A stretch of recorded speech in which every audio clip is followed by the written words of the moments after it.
Hello, good morning, good afternoon, good evening, wherever you are. This is Naziaty Mohd Yaacob, your Talk Architecture podcast host, bringing you another topic that has to do with architecture education and architectural design, which is called the design problem and how understanding the design problem could actually help you to understand what architecture is about.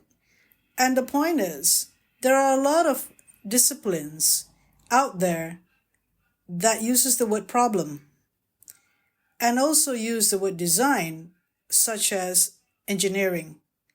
So what is the similarities between engineering and architecture? Now, for some people, maybe they regard that it's similar and that there is not much difference, but architecture has always been more subjective rather than objective. And we give it the benefit of a doubt. Architecture, that is.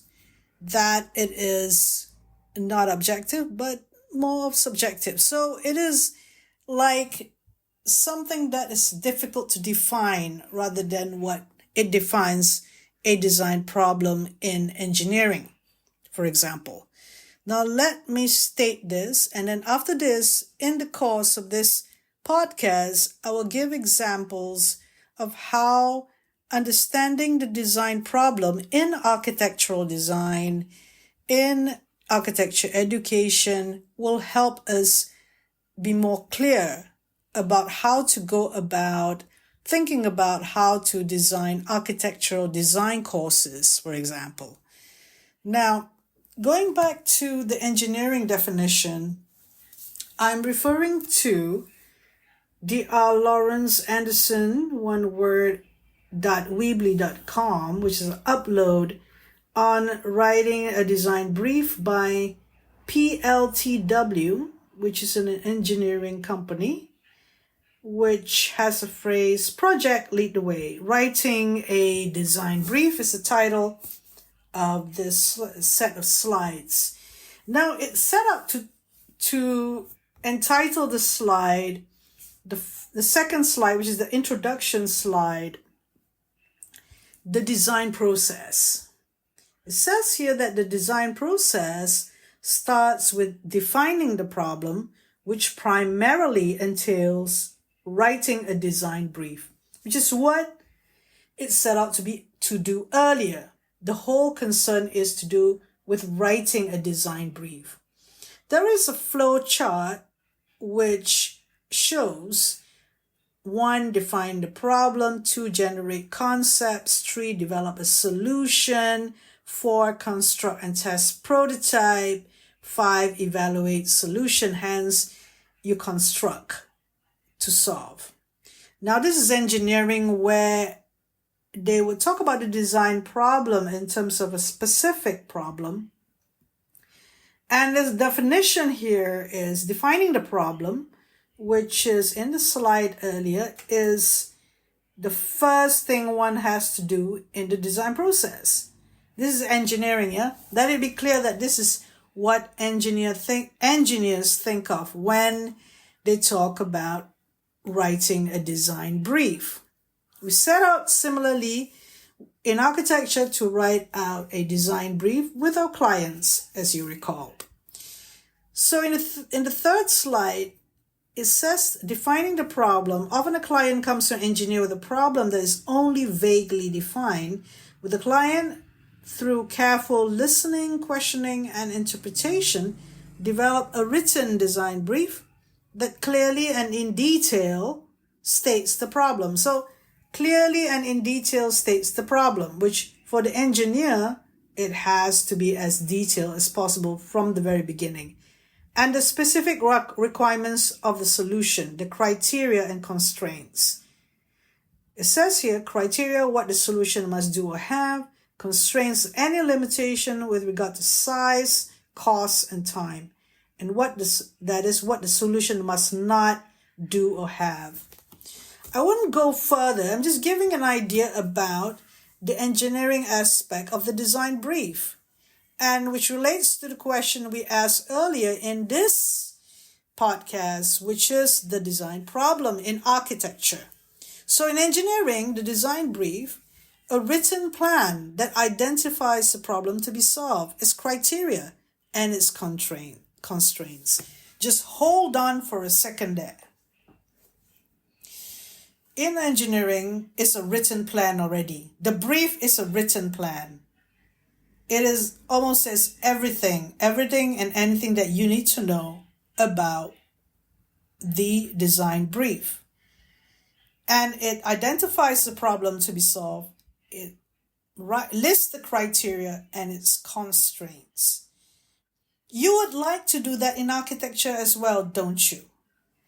Now, there is the difference between architecture and engineering, where architecture is not like a specific gadget that you need to design or a specific problem. In engineering, for example, the beam size or the screw and nut for a car that goes that goes very fast, like a racing car, which will be different than perhaps a normal car, for example. So this is engineering, which is very precise in identifying the criteria and the constraints. So they assess whether the design brief is used to encourage thinking of all aspects of a problem before attempting a solution. You gotta have the thoughts out earlier. Whereby in architecture, there could be a more feedback loop with the client. And here you gotta get it right at the beginning, because as an engineer, you need to design a specific thing. And it has to be serving a specific function. The design brief serves as a written agreement between the client and the designer to be referred to continually during the design process to ensure requirements are being met. We have the design brief with an architectural design project and a client and some sort of agreement which we continue to refer to, but the client often would change because they look at the design and they think, I got to add an extra space, or I got to have this requirement later, because it's to do with a family, it's to do with a much more complex rather than a specific object issue. Can you see the difference? Complexities in architecture is subjective because there is always something left behind. It wouldn't be that you come up with the constraints and the criteria earlier on. And there are several phases before you reach to an agreement that is the design that the client agree upon. And hence, there could be another phase for another contract to be signed. So the beginning, there could be a contract for the design in general, and there will be another contract before it is built, for example. And that is the design that is to be built. And if the client decides to change things, and often in architecture design, there are variation order or some sort of a way that the architect need to include and put in the costings later. So in engineering, you'd have to have the costings down pat early, and obviously that is the legitimacy of the engineering project, because it has to do with designing a product or a specific problem. Now, I'd like to stop there with regard to the engineering side of things, just a way of comparing between how engineers look at the design problem and how architects look at the design problem. Now, the use of the design problem in architecture design projects, may it be in architectural education or in real-life architectural practice, is something that is similar, because you have similar typology being developed. For example, a house for an elderly couple with a dog, and one of the elderly couple is an artist and the other is a writer. And then you have a specific design for their spaces because you're thinking about how to represent them, the identity of the couple, and so on. is expressed through your understanding. So you can see the complexity of it in the first year, and you can see the complexity of it in the final year. Can you do a project based on a house for an elderly couple as a thesis project? The answer to that is yes, because of the complexities that you can pose or that is required for the learning or the examination of the student of architecture. Now, people might argue, oh no, you can't have a house design for a design thesis project. I mean, that's too simple. That's because you're thinking about the first year project, where a lot of the requirements of that project is being solved or thought of by the tutor. So just say you decide to do it difficult for the first year student. You guys find a site for yourself. You guys find do the analysis for yourself. It has to be a real site. For the first year student to do a house for an elderly couple design, for them to find the site, they start from zero understanding about site context or the word context itself. So it could be good because you're just letting them just jump into the water before they could learn how to swim. It could be good, but you need to also be there for them when they ask the questions, the relevant questions, for them to understand what the design process is. Now you've heard, I've been talking about the design process in terms of engineering, and they're quite similar with architecture. The design process in engineering define the problem, generate the concepts, develop a solution, and construct and test the prototype. Of course, construct and test the prototype would be the architecture student. If a similar thing is construct a model and testing it out in terms of validation with the tutor. And evaluating the solution in our engineering is totally different than in architecture, obviously, because you need the human being to live in that house. It's constructed, and then you can evaluate the solution in the most honest way and real way possible. Now, let's go back to defining the problem. We are talking about design problem. So both engineering and architecture has design problems. We'll go back to architecture. The design problem is to design a house for an elderly couple with a dog. One is one is a writer and one is an artist. Okay. So there's an implication there already with regard to thinking, one is an artist, there has to be a studio, one is a writer, there needs to be a space where it's inspiring, and they're elderly couples. So the design has to be universal design or conducive or comfortable and safe and usable for them and accessible, of course. So there are things that you can already write out with regard to the elderly couple. And then when you're trying to find a site, what's a suitable site for an elderly couple?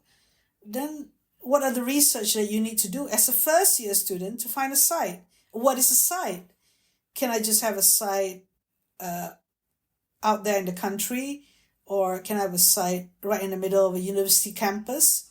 So, there could be inappropriate sites where normally in a design thesis, you got to justify the site. So in the first year, the design, the students of architecture, how much of their justification of the site and how long are you going to allow that justification of the site happen in the design process? What if it takes 3 weeks, whereby they have only 2 weeks to do the design? So it's unfair for the student in terms of their learning skills or skills and knowledge, that they're given, they have to find their own site. But for a design thesis solution, the justification could be that there are more complexities involved to designing a house for an old couple. There could be studies on dementia. There could be studies on depression, or there could be studies on mental health for older persons. There could be studies about there could be debates and the studies that come from debates that have been discussed with regard to, is it best to live right in the middle of the city where you can get things, where you have accessible places to go through, because you're not really going to stay in your house all the time, and you do need to go and get groceries and stuff like that. Do you want to ride a bicycle? Can you still ride a bicycle? And what about assisted living or independent living? So for a thesis, there's a lot of study that need to go into the elderly couple aspect, the elderly aspect of the couple. So you can see that the difference between a first year project and the final year, fifth year design thesis project. So when we talk about design problem, if I'm comparing it to this engineering, the engineering process that I've talked about, it's often we are near towards this sort of flow chart, the engineering process has recommended. That is 1, define the problem; 2, generate concepts; 3, develop a solution. But if you were to think about a thesis, just say you're not doing elderly couple house, you're doing a master plan of a housing for elderly people. So the design process, or the defining the problem, design problem, could be vertical or could be lateral. That's the thing that we don't really see when we talk about design problem. Vertical, rather than horizontal, we'll just talk about vertical and horizontal. Lateral is horizontal. So vertically, you go deeper and deeper and deeper into the problem, such as the design thesis of an elderly couple house.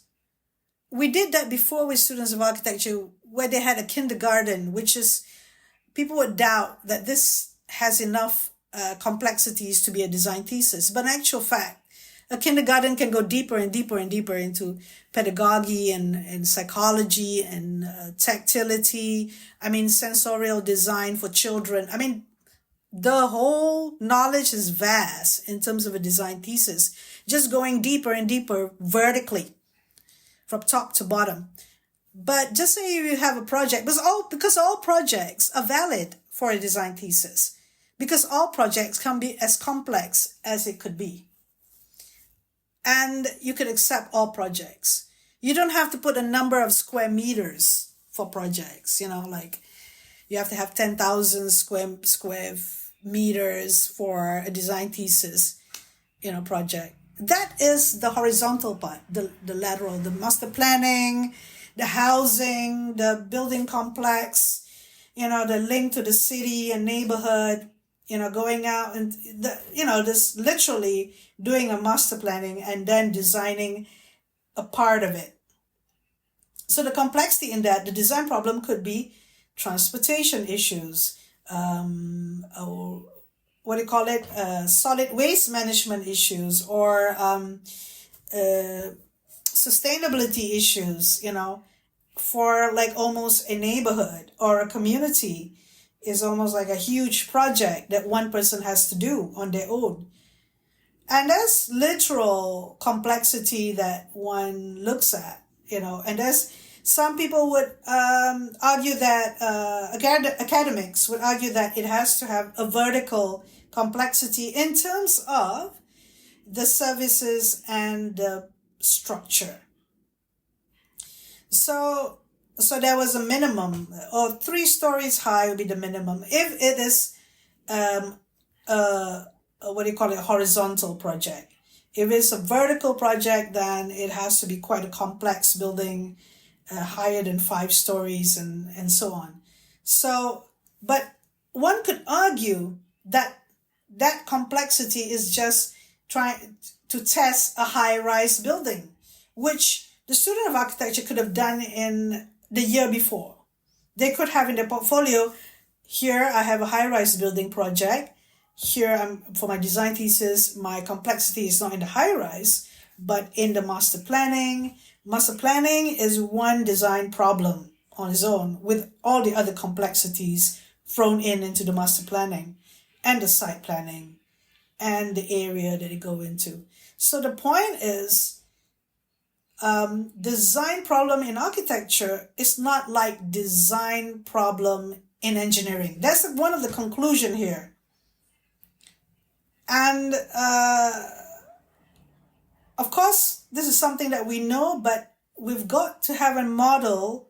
And I set out to go and explain a model of an engineering process, the design process. So the architectural design process, generating concepts, the second part, where similarly in engineering, concepts or ideas in that instance, brainstorming them and getting feedback from others, like the critiques and the tutors, is essential. In a way, why is it essential? Because that's the process of what one does in the office, where you have to present and then people would comment on it. It's a critique. And that's the bread and butter of architectural design process.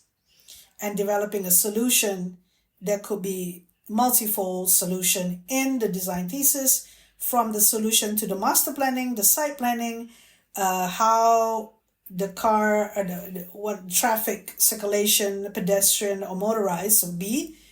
If it's a project that has to do with transportation hub, like a ferry terminal, even more so, that this is quite critical to get it right and quite complex, in fact, because of the issues on structure, issues on turns and volumes of traffic that gets into the area for a certain number of time and then need to be exiting for a certain number of time. Just even a shopping mall, for that matter, would also be a critical thing with regard to the traffic circulation. But not all projects is to do with traffic circulation to make it complex, you see. But going back into that, that is one design problem that the student of architecture who does a master planning or site planning project need to do. Okay, and then there's a second one is to do with the building type that they're concerned with. That's have other design problems in it.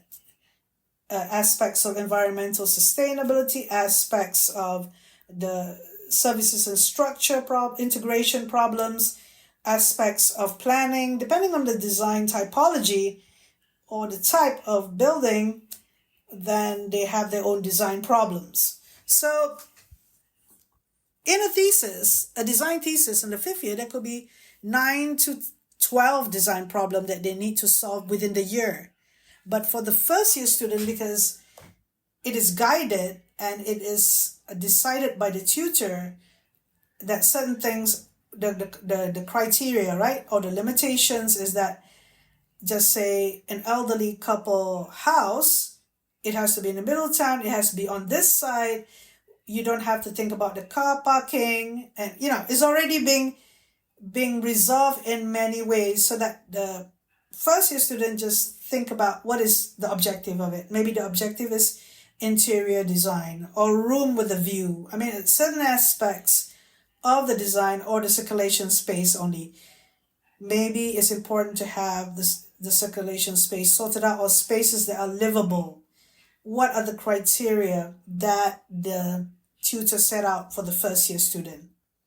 Like I said just now, you could as well just let the student loose, but then you will need to give the student the credit due for their thinking and the difficulties that they go through in the first year because they don't have certain skills and knowledge. So you can't get muddled in it when as an academic, you can't get muddled and confused with the evaluation of it, because the learning has to be felt by the student of architecture. What is the comments is fair and justified as well. The design is fair and justified. The comments are fair and justified. It's like a two-way communication that is a sort of balance and not just judgmental without any reasoning. So I come to the conclusion about the design problem for this first part, just trying to set an understanding about what is a design problem and how the design problem is important to be understood in the context of architectural design, using the engineering design process as an understanding to the architectural design process, because it's different, and how the design problem is configured in the design process, which is the first thing that you need to identify: defining the problem or identifying the problem, and how this relates to the level of the education, be it the first year or the fifth year, and how design problem is recognized by the different skills and knowledge level of the students of architecture, and getting a fair hearing, a fair evaluation by giving recognition to how the students of architecture tackle the design thesis. So if the school examine the tutor's output or outcome in terms of the learning, it has to be fair too. The department or the School of Architecture, when they do a jury or a review, or you call it a portfolio review actually, where the Department of Architecture comes in and look at the product of the students' work and how the lecturers explain the learning has been done, have to give a fair assessment to what the tutors have done. And the fairness comes from the same language use. Those who evaluate the curriculum or evaluate the studio program, who are people who are not dealing with the studio program, when they talk about the complexity, they're talking about the design problem.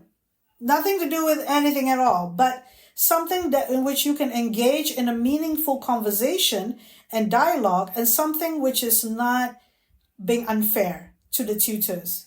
So I would recommend highly that if all the tutors and the student understand about the design process, and understanding about the design process includes understanding about the design problem and what are the processes to go through, what are the criteria, and how the feedback loop happens in the crit, and we call it the formative assessment, and in the summative assessment, or at the end of the project. So it will be something that's never a problem in terms of addressing about the outcome of a design project. When they use the same language, just talk about the design problem. What are your design problems that you have evaluated with the student work? Oh, we've looked into this in terms of the horizontal or the lateral complexities, and then the vertical complexities. So when we're talking in the same way, understand each other very well. There should not be no confusion. There shouldn't be any contention, nor will there be any confusion with the students as well. And it is clear.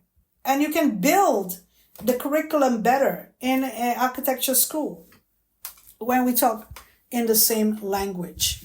So I would recommend the word design problem as something that is useful for us to communicate. So with that, I thank you for listening to this podcast episode on the design problem and how useful to use the same language with all the tutors and students of architecture, and how this design problem differs from engineering school. And hopefully